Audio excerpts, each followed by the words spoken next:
Halo guys, balik lagi di vlog gue. Coba deh jujur, siapa di sini yang pernah mikir kayak gini? Gue rajin sholat, tapi kok hidup gue gini-gini aja ya? Rezeki seret, masalah numpuk. Sementara si dia yang jarang sholat, hidupnya lancar-lancar aja. Nah, ini nih pandangan yang sering banget muncul dan bikin kita galau. Dan hari ini gue mau ngajak kalian bongkar kenapa pemikiran ini bisa muncul. Dan apa sih esensi sholat yang mungkin kita lupakan? Kita harus jujur. Seringkali kita tanpa sadar memandang sholat itu kayak mesin ATM. Kita kirim input, sholat 5 waktu, berharap langsung dapat input. Rezeki melimpah, masalah hilang. Karir moncer. Ketika input yang kita harapkan nggak datang, kita mulai bilang, sholat nggak sholat sama aja. Padahal sholat itu bukan syarat utama kesuksesan duniawi dalam artian instan. Kalau kita sholat cuma buat jaminan hidup enak di dunia, kita udah salah niat dari awal. Ini poin pentingnya. Kalau kita melihat sholat, tapi fokus kita hanya pada perubahan di luar diri kita. Rumah harus lebih besar, gaji harus naik. Ya jelas kita akan kecewa. Karena perubahan gini-gini aja, yang kita rasakan itu sebetulnya adalah perubahan di dalam diri yang belum maksimal. Sholat itu esensinya adalah charging mental dan spiritual. Coba deh pikirin.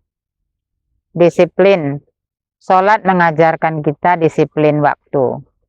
Berapa disiplin kita bawa mod disiplin itu ke kerjaan atau kuliah?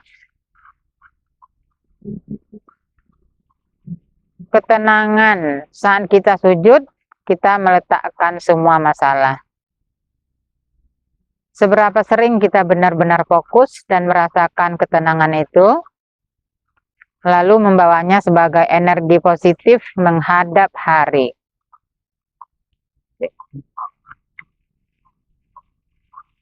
Kendali sholat mencegah perbuatan keji dan mungkar. Seberapa jauh sholat kita benar-benar jadi rem? Saat kita mau marah, iri, atau berbuat curang, intinya sholat bukan untuk mengubah dunia di sekitar kita secara instan. Sholat itu untuk mengubah diri kita, agar kita lebih siap, lebih sabar, dan lebih kuat dalam menghadapi dunia yang memang penuh ujian ini. Perubahan hidup itu datang dari effort kita yang diperkuat oleh sholat. Jadi guys, kalau kita merasa sholat nggak sholat, hidup gini-gini aja, mungkin kita perlu balik bertanya, sholat yang gue kerjain udah benar-benar merubah gue belum? Jangan jadikan sholat sebagai alat tukar untuk rezeki, tapi jadikan ia sebagai fondasi diri yang kuat. Rezeki itu bukan hanya uang, kesehatan, keluarga harmonis, hati yang tenang saat menghadapi musibah, itu semua rezeki yang nilainya jauh lebih mahal. Dan ketenangan hati itu jujur lebih mudah didapat kalau kita punya koneksi kuat lewat sholat. Yuk mulai sekarang kita perbaiki kualitas sholat kita. Bukan sekedar gugurin kewajiban, tapi benar-benar ambil energi positifnya. Gimana menurut kalian? Setuju atau punya pandangan lain? Tulis di kolom komentar di bawah ya. Jangan lupa like, share, dan ikuti channel ini supaya kamu tidak ketinggalan video menarik lainnya. Sampai ketemu di vlog berikutnya. Wassalam.